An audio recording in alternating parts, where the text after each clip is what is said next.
If you're hearing my voice right now, it means you're ready to drift.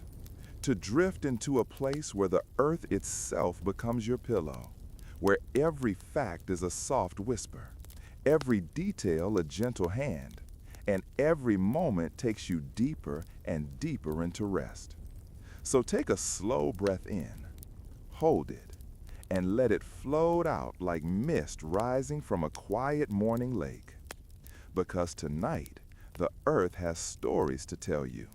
Stories older than worry, older than fear, older than anything keeping you awake. Let's begin.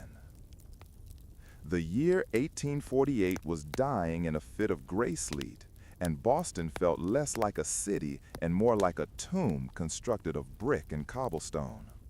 Elias Thorne sat perched on a high stool in the cramped counting house of Sterling and Son Shipping, his spine curved into the shape of a question mark.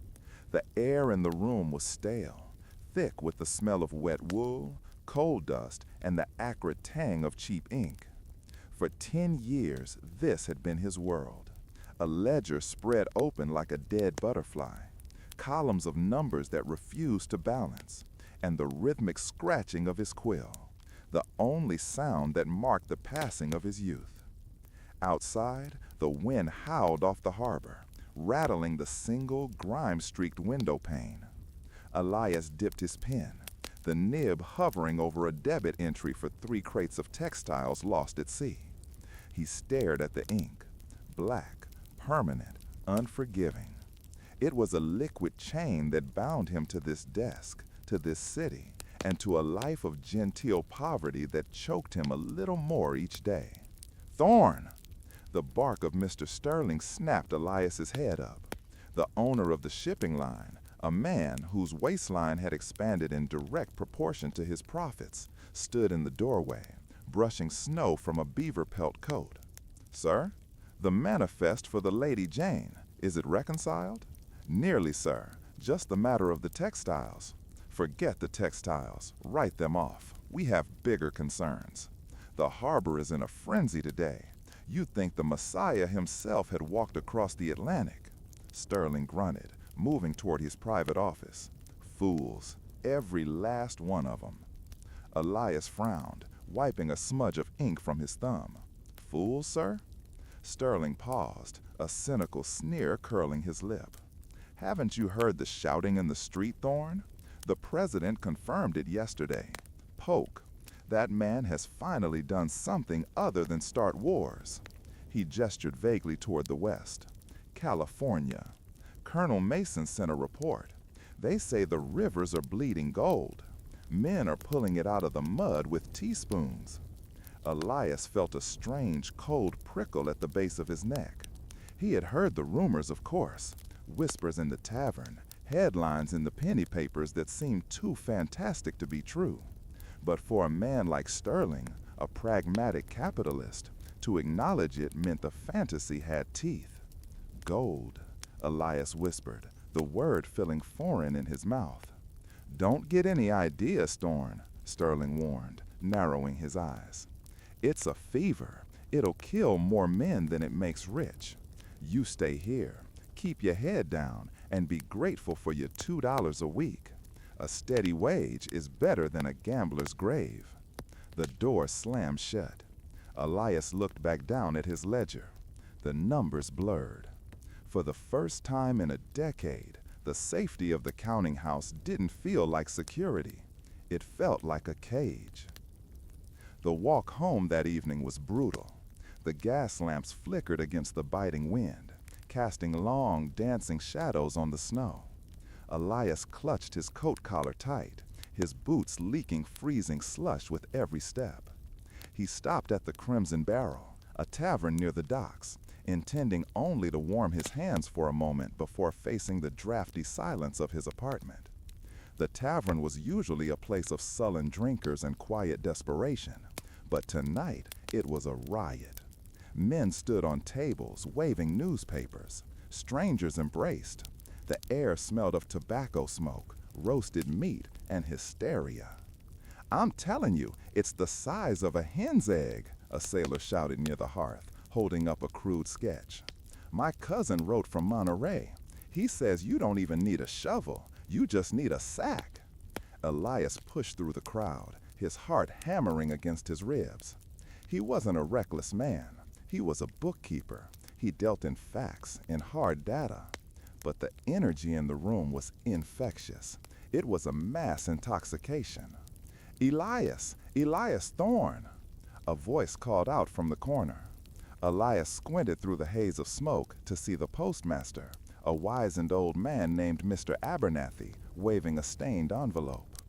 "I was about to bring this to your tenement, lad," Abernathy said, handing the letter over. "Came in on the afternoon packet. From the territories. Took near 6 months to get here by the look of the stamps." Elias took the letter. The paper was rough, the handwriting jagged and hurried, as if the writer couldn't spare the time to form the letters properly. But he knew the hand. It was Silas, his childhood friend who had run off 2 years ago to escape a debt collector. Silas, the dreamer. Silas, the liar. Elias moved closer to the lantern light. His fingers trembled as he broke the wax seal. As he unfolded the parchment, something fell out. A few grains of heavy dust caught in the crease of the paper. They landed on the dark wood of the table. They didn't look like much, dull, yellow, uneven. But when the lantern light hit them, they didn't just reflect the light. They seemed to hold it, burning with an inner fire that defied the gloom of the tavern. He read the words, his lips moving silently. Elias, burn your ledgers, burn your suits, sell the furniture, come west. They call it the Sacramento Valley, but it is even. I arrived with nothing but the boots on my feet, and in a fortnight I have pulled more wealth from the American River than your father made in a lifetime. It is true, Elias, all of it. The ground is paved with promises. Come before the world descends upon us. Your brother in fortune, Silas. Elias touched the grain of gold with his index finger. It was heavy, impossibly heavy for its size. In that grain, he didn't see luxury. He saw a house with a roof that didn't leak. He saw a dress for his wife Sarah made of silk instead of rough cotton. He saw a future where he wasn't just a hand that held a pen, but a man who held his destiny. He carefully swept the dust back into the envelope, buttoned it into his breast pocket, and walked out of the tavern. He didn't feel the cold anymore. The apartment on Oliver Street was small, a single room divided by a hanging sheet. Sarah was sitting by the stove mending a tear in his spare trousers. She looked up as he entered, her face pale and drawn. The winter had been hard on her. A persistent cough had settled in her chest, and the lack of good coal meant the room was never truly warm. "You're late," she said softly, snapping the thread with her teeth. Elias didn't speak. He walked to the table and placed the letter and the grains of gold in the center, directly under the glow of their single oil lamp. Sarah stared at the gold. She reached out, hesitant, as if it might bite her. "What is this?" she asked, his voice cracking. "It's an answer. It's from Silas." "Silas?" she scoffed, though her eyes remained fixed on the metal. "Silas is a scoundrel. He probably stole that." "He didn't steal it, Sarah." "He found it, in the river." Elias pulled a chair close to her, taking her rough, work-worn hands in his. "It's real. The president confirmed it. The papers are screaming it. California is drowning in gold." Sarah pulled her hands away, fear replacing the curiosity in her eyes. "California is on the other side of the world, Elias. It's a wilderness. Savages, disease, mountains that touch the sky. People die trying to get there. People die here." Elias stood up, the frustration of 10 years boiling over. "Look at us, Sarah. Look at this room. I make $2 a week. If I work for 20 years, I might make 3. We have no children because we can't afford to feed them. Is that living, or is that just waiting to die slowly?" "We are happy," she whispered, though the conviction in her voice was weak. "We are surviving," he corrected her. There is a difference. He paced the small room, the floorboards creaking. A ticket on a clipper ship around Cape Horn costs nearly everything we have saved. Or I can go overland, join a wagon train from Independence. It will be hard. It will be dangerous.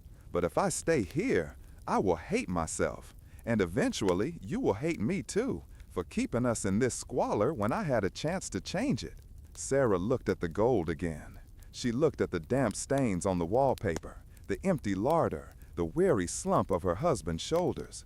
She saw the light in his eyes, a fire she hadn't seen since they were courting. It was the light of hope, however dangerous that hope might be. She stood up and walked to him, placing a hand on his cheek. You would go alone? I have to.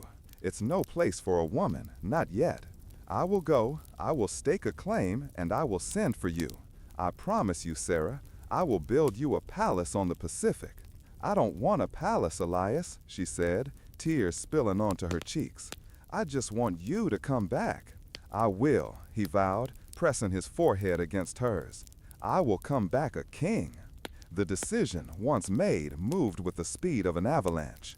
The next 2 weeks were a blur of frenetic activity that felt like a funeral and a celebration intertwined. Elias resigned from Sterling & Sons. Mr. Sterling didn't even look up from his desk, merely waving a hand of dismissal as if swatting a fly.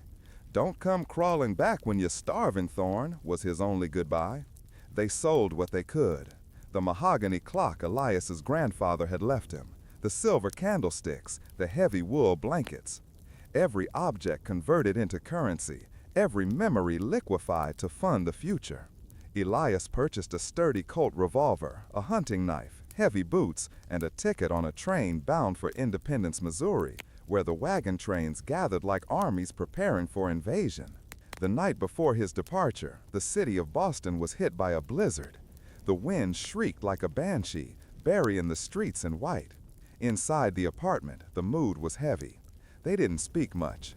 They lay in the darkness, listening to the storm, holding on to each other with the desperate intensity of two people who know that tomorrow half a continent would stand between them. Write to me, Sarah whispered in the dark. Every chance you get. Write to me in ink, Elias. Don't let the dust swallow you. I promise, he said. A promise written in ink is binding. The morning came too soon. It was cold, the sky a bruised purple. They stood on the platform of the train station, surrounded by steam and the clamor of other men leaving other wives. The air was thick with the smell of coal smoke and goodbye. Elias adjusted the strap of his pack. He felt lighter than he had in years, yet his heart felt like a stone in his chest. He looked at Sarah. She was wearing her best bonnet, trying to be brave, but her hands were trembling. Go, she said, pushing him gently toward the hissing train, before I lose my courage to let you. Elias kissed her, a desperate, searing kiss that tasted of salt tears. I love you. Look to the sunset, Sarah. That's where I'll be. He climbed onto the train car. The whistle blew, a lonely, mournful shriek that echoed off the brick buildings. As the train lurched forward, grinding against the iron rails, Elias leaned out the window. He watched Sarah stand alone on the platform, a small, dark figure against the vast whiteness of the snow. She raised a hand, not waving, just reaching. The train gathered speed. The steam obscured her face, then her figure, until she was gone, swallowed by the distance and the smoke. Elias sat back on the hard wooden bench. Around him, other men were shouting, passing whiskey bottles, singing songs about the Sacramento River. They were loud, brash, and full of bravado. Elias didn't sing. He pulled the envelope from his pocket, the one from Silas. He traced the jagged handwriting with his thumb. He had left everything he knew for a promise written on a scrap of paper and a pinch of yellow dust. He looked out the window as the city of Boston faded into the gray morning mist, giving way to the open fields of the countryside. The east was behind him now, with its ledgers and its rules. Ahead lay the west. The train wheels clicked a rhythm on the tracks, a rhythmic chant that synced with the beating of his heart. Gold, blood, dust. Gold, blood, dust. Elias Thorne closed his eyes and headed toward the horizon. The mundane life was over. The survival of the fittest had begun. Independence, Missouri was a memory, fading as quickly as the morning mist off the Platte River. 3 months had passed since Elias Thorne stepped off the train, but time on the trail was not measured in months or weeks. It was measured in the rotation of wagon wheels, in the cracking of bullwhips, and in the endless, maddening stretch of the horizon. The Great American Desert, the maps had called it. But the maps didn't mention the dust. It was an alkali powder, fine as flour and caustic as lye. It settled in the creases of his eyes, coated his tongue with the taste of copper, and turned his black bust of coat into a ghost gray rag. Elias walked beside the oxen, his boots worn thin. He had joined a company of 40 wagons, a prairie schooner fleet navigating a sea of sagebrush. At the start, there had been singing. Men played fiddles around the campfires, speaking of the nuggets they would pluck from the streams like ripe apples. Now the fiddles were silent. The only music was the coughing of men and the groaning of wood under strain. "Keep 'em moving, Thorne. Don't let that line slack." The shout came from Captain Jedediah Vance, their wagon master. Vance was a man carved from granite and leather, a veteran of the Santa Fe Trail who viewed the gold seekers with a mixture of pity and contempt.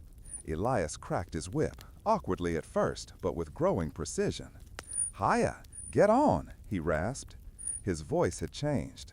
The polite tenor of the counting house was gone, replaced by a throat scarred by grit and thirst. The group had been whittled down, not by bandits or arrows, but by the silent killers, dysentery, exhaustion, and the bacterial reaper known as cholera.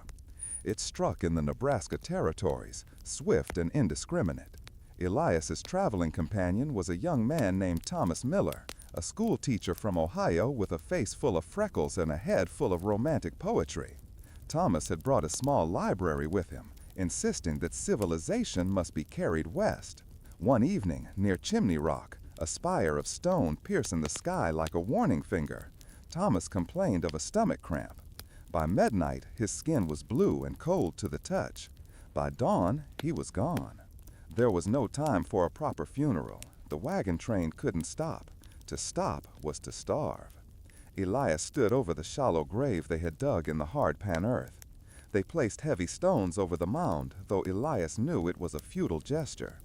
He looked at the small stack of books Thomas had left behind. Keats, Shelley, a Bible. "We can't take the books, Elias," Vance said, spitting tobacco juice into the dust. "Too much weight. The oxen are already failing."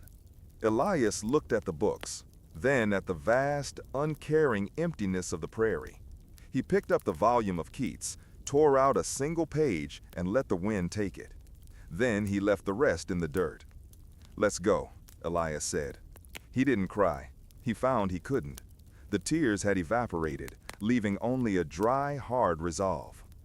This was the first price of the dream, the realization that culture, poetry, and kindness weighed nothing against the laws of survival. As they crossed into the Wyoming territories, the landscape turned violent. The rolling plains gave way to jagged ridges and treacherous river crossings.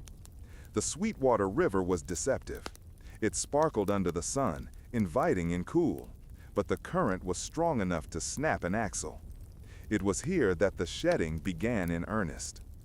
The trail became a museum of abandoned hope. The sides of the road were littered with the debris of lives left behind. Grandfather clocks, cast iron stoves, fine china sideboards, sacks of flour, all dumped to lighten the load for the dying oxen. Elias walked past a mahogany dresser that looked identical to the one in Mr. Sterling's office. It sat upright in the sagebrush, drawers open, a surreal monument to human folly. He felt a strange urge to laugh, a hysterical bubble rising in his chest. In Boston, men killed themselves to own such things. Here, they were trash. "Water! We need water!" The cry went up 2 weeks later as they entered the Great Basin. The lushness was gone entirely now, replaced by a hellscape of salt flats and blistering sun. The heat was a physical weight pressing down on their skulls. Elias's lead ox, a brute he had named Ledger, stumbled. The beast went down on its front knees, bellowing in a low, pained groan. The wagon train halted. Elias rushed to the animal's head. The ox's eyes were rolling, rimmed with white foam. Its leg was twisted at a sickening angle, snapped in a gopher hole hidden by the dust. Captain Vance rode up, looking down from his horse. He didn't say a word. He just tapped the holster of his pistol. Elias looked at Ledger. This animal had pulled his life across 1,000 miles. It was the only living thing he had spoken to since Thomas died. "I'll do it," Elias said, his voice flat. "You sure, city boy?" Vance asked. "It ain't like balancing a checkbook." Elias pulled the Colt revolver from his belt. It felt heavy, not just in ounces, but in implication. He looked into the ox's eye, a deep, liquid brown that reflected his own face. The face he saw was unrecognizable. The skin was leathery and burnt, the beard wild and matted with dust, the eyes hollow and dark. "It's him or you," a voice whispered in his head. "The dream demands a sacrifice." Elias cocked the hammer. The click sounded like a thunderclap in the silence of the desert. "I'm sorry," he whispered. He pulled the trigger. The report echoed off the distant rocks. Elias didn't flinch. He holstered the gun, the barrel hot against his thigh. He pulled out his knife. They couldn't save the ox, but they couldn't waste the meat. That night, Elias sat by the fire, chewing on the tough, stringy meat of the animal he had named. He looked at his hands. They were stained with blood and grease, the fingernails black and broken. He reached into his pocket and pulled out the letter from Silas, the promise written in ink. The paper was worn soft as cloth now, the writing fading.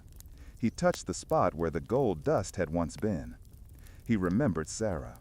He tried to conjure her face, the smell of lavender water she wore, the softness of her hands. But her image was blurry, obscured by the smoke of the fire and the face of the dead ox. "You okay, Thorne?" It was a man named Miller, no relation to Thomas, a blacksmith from Pennsylvania. "I'm fine," Elias lied. "We make the Sierra Pass in 3 days," Miller said, pointing to the jagged purple teeth on the western horizon. "Then it's all downhill to the gold." "Downhill," Elias repeated. He looked at the mountains. They were beautiful and terrifying, a wall of granite that guarded the promised land. He knew, with a sudden, chilling clarity, that the Elias Thorne who had left Boston was dead. He lay buried back in Nebraska with Thomas, or perhaps he had been left behind the road with the mahogany dressers. The man sitting by the fire was something else. He was a vessel for the dream, hollowed out and filled with dust. He had learned the currency of the West. It wasn't gold. It was blood. It was the ability to pull a trigger when your heart wanted to break. Elias took a sip of lukewarm water from his canteen. It tasted of metal. "Let's get some sleep," Elias said, kicking dirt over the fire. "We have a mountain to climb." As the embers died, darkness swallowed the camp. Above, the stars were bright and cold, indifferent to the suffering below. Elias closed his eyes, but he didn't dream of gold. He dreamed of the sound of the gunshot and the silence that followed. The innocence was gone. The horizon beckoned, and Elias Thorne rose to meet it, leaving his shadow behind in the dust. The Sacramento Valley did not look like the Eden Silas had promised. It looked like the earth had been turned inside out by a pack of rabid dogs. Elias arrived at a camp known colloquially as Devil's Basin and late autumn. It was a sprawling, festering shanty town of canvas tents, log lean-tos and mud, endless sucking mud that coated everything in a layer of brown filth. There was no law here, only the rule of the shovel and the pistol. The air hung heavy with the smell of wet wool, wood smoke, and the latrines dug too close to the tents. But it was the noise that truly assaulted the senses. It was a babble of greed. Elias walked past miners from every corner of the globe. Sonorans from Mexico shouting in rapid-fire Spanish. Stoic Chinese laborers with long braided queues moving piles of rock with rhythmic efficiency. Frenchmen arguing over wine, and Yankees spitting tobacco and cursing the government. They were all united by a single feverish religion: gold. Elias staked a small, pathetic claim along a gravel bar on the fork of the American River. He bought a metal pan and a rocker box, paying extortionate prices that made him physically ill. $50 for a shovel, $3 for a single egg. His savings from Boston, the lifeblood of his journey, evaporated in days. The work was not romantic. It was a penal sentence. Every morning before dawn, Elias waded into the river. The water, fed by the melting snows of the Sierra Nevada, was liquid ice. Within minutes, his legs were numb. Within an hour, they burned with a phantom fire. He spent 12 hours a day bent double, scooping gravel into his pan, swirling the freezing water, watching the silt wash away, and praying for the heavy clink of fortune. Swirl, tip, drain, repeat. Most days, the pan yielded nothing but black sand and smooth pebbles. Sometimes, the sun would hit the water, and the sediment would flash with a brilliant, blinding sparkle. Elias's heart would leap into his throat, his hand trembling as he reached in, only to find it was mica or pyrite, fool's gold. The river was a tease, a beautiful liar that laughed at his desperation. "Got some color?" a voice asked. Elias looked up, squinting against the glare. It was a gaunt miner next to him, a man named O'Malley, whose skin was the texture of dry jerky. "Just dust," Elias muttered, showing the few microscopic specks of yellow flour in the crease of his pan. "Hardly enough to buy a biscuit." "The river's stingy this month," O'Malley spat into the water. "She gives you just enough to keep you from quitting, but never enough to leave. We're all just ghosts haunting a graveyard, Thorne." The psychological toll was heavier than the physical labor. Elias watched men lose their minds. He saw a school teacher from Vermont weep openly over a broken sluice box. He saw a brawl break out over a claim jump that ended with a man's ear sliced off. At night, the camp dissolved into a haze of cheap whiskey and gambling. Men bet bags of gold dust on the turn of a card, losing months of freezing labor in a second. Elias stayed away from the gambling tents. He sat by a small fire, counting his meager findings. The flour gold he had collected after 3 weeks wouldn't fill a thimble. He looked at his hands. They were raw, the skin peeling, the joints swollen. He took out the letter from Silas, now almost illegible. "The ground is paved with promises," it said. "Where are you, Silas?" Elias whispered to the dark. He had asked around the camp, but no one knew the name. People in the diggings disappeared like smoke. He looked at the river one last time before sleep. It flowed black and silent now, hiding its treasures. Elias felt a cold hardness settling in his chest, replacing the last shreds of his Boston civility. The river wouldn't give him the gold. He would have to take it. Tomorrow, he decided, he would move upstream, toward the dangerous ridge known as Deadman's Creek. They said the gold was coarser there, the nuggets big as knuckles. They also said men didn't always come back. Elias lay back on his damp blanket. He didn't care about the danger anymore. The fear of death had been replaced by a far greater terror, returning home with empty hands. Deadman's Creek earned its name not from ghosts, but from the silence. It was a narrow, choking gorge where the sun only touched the bottom for 2 hours a day. Elias had been working the claim for a week with O'Malley, the gaunt Irishman he had met at the lower camp.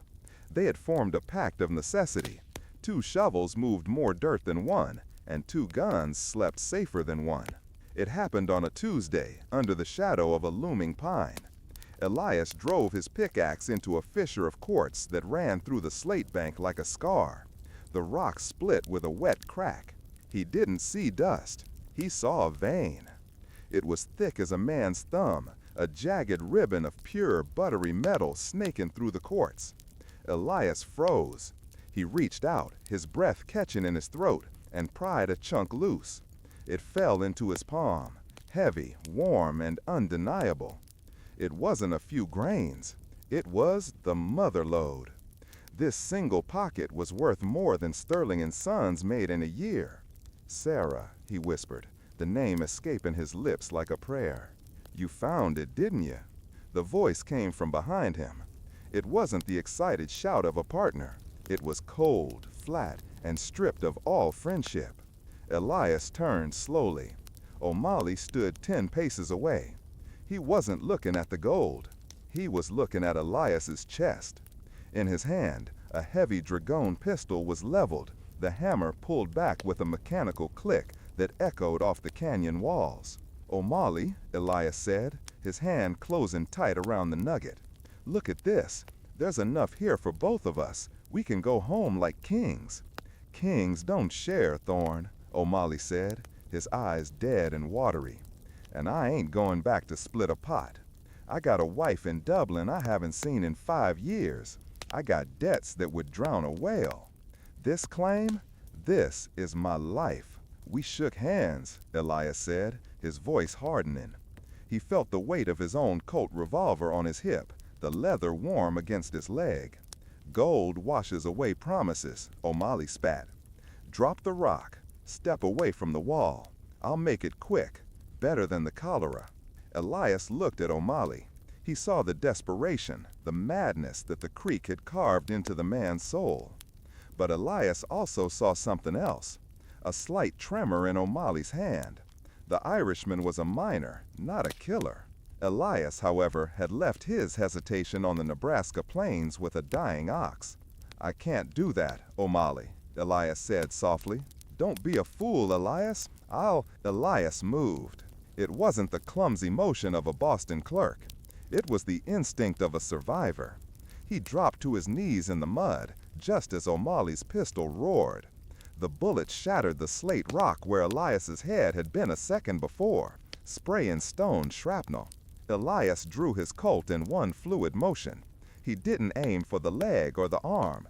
He aimed for the center of the mass, just as Captain Vance had taught him. Bang! The shot was deafening in the narrow gorge. A cloud of sulphurous white smoke filled the air, smelling of rotten eggs and death. Through the haze, Elias saw O'Malley stagger back. The Irishman looked down at the red stain spreading across his dirty flannel shirt with a look of genuine surprise. He dropped his gun, fell to his knees, and then pitched forward into the creek. The water rushed over him, turning pink as it flowed downstream. Elias stood up, his ears ringing. He walked to the body. He didn't feel triumph. He didn't feel horror. He felt a hollow, vibrating emptiness. He looked at the nugget still clutched in his left hand. It was beautiful. It was hideous. "Fool's gold," Elias whispered, staring at the corpse of his friend. He holstered his smoking gun. He had the gold now. He had the dream. But as the shadows of the canyon lengthened, Elias Thorne realized he was the only living thing left in the silence. San Francisco, 1853, was a city rising from the ashes of its own frenzy. The tents were gone, replaced by brick warehouses and timber saloons. The mud that had once swallowed boots was now paved over with cobblestones and commerce. Elias Thorne stood on the balcony of the Thorne & Co. Mercantile, overlooking the crowded Embarcadero. He wore a tailored suit of dark wool, but he didn't stand like a banker. He stood with his feet apart, his weight balanced, his eyes scanning the crowd with the predatory alertness of a man who had survived Deadman's Creek. The gold from that slate crevice had been vast, enough to buy half a street in Boston. But Elias hadn't gone back. The man who belonged in a Boston counting house had died somewhere, between the Platte River and the Sierra Nevada. In his place stood a Californian. He reached into his vest pocket. He no longer carried the revolver on his hip. Civilization frowned upon it now. But he kept a small, rough nugget on a watch chain. It was the first piece he had pulled from the vein before O'Malley died. It was cold against his thumb. "Mr. Thorne?" Elias turned. His clerk, a young man who reminded him painfully of himself 5 years ago, stood in the doorway. "The Flying Cloud has docked, sir. The passengers are disembarking." Elias felt a tremor in his hands that had nothing to do with the gold fever. "Thank you, Jacob." He walked down to the harbor. The air smelled of salt, tar, and spices from China. the scent of a new world being born. He watched the passengers flood the gangway. They looked soft, pale, and hopeful, sheep walking into a land of wolves. Then she saw her. Sarah stood near a stack of crates, clutching her bonnet against the wind. She looked older. There were lines around her eyes that hadn't been there when he left the snowy platform in Boston. But her posture was rigid, defiant. Elias walked toward her. He stopped 5 paces away. For a moment, she didn't recognize him. The beard was trimmed, but the face was weathered, the skin bronze and tight against the bone. "Elias?" she whispered. "Sarah." She dropped her bag and closed the distance, burying her face in his chest. He held her, breathing in the scent of lavender that had haunted his dreams in the high desert. But as he held her, he realized the difference. He wasn't holding her for salvation anymore. He was holding her because he was the foundation she needed to stand on. She pulled back, looking at his face, tracing the small scar on his cheek from the rock shrapnel at the creek. "You look different," he said, simply. "Did you find it?" she asked, her eyes searching his. "The gold? The palace you promised?" Elias looked up at the city behind them. He looked at the store he had built, the ships in the harbor, the bustling street where a new state was being hammered into existence by grit and will. He thought of the ox he had shot, the friend he had buried, and the blood that had washed down the American river. The gold was gone, invested in land, in lumber, in the future. The metal was fleeting. It was the digging that had carved him into something lasting. "I found something better, Sarah," Elias said, taking her hand and placing it on his arm. It was solid, unyielding. He gestured toward the chaotic, beautiful, dangerous city rising against the hills. "The gold was just the bait," he said, his voice steady as the turning tide. "This is the catch. We aren't going back to the old world, Sarah. We're going to build a new one." Sarah looked at the horizon, then back at him. She saw the steel in his eyes, and she nodded. "Then take me home, Elias."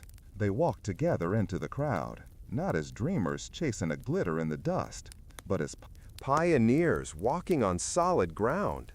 The ink of the promise had faded, but their legacy was just beginning to be carved in stone.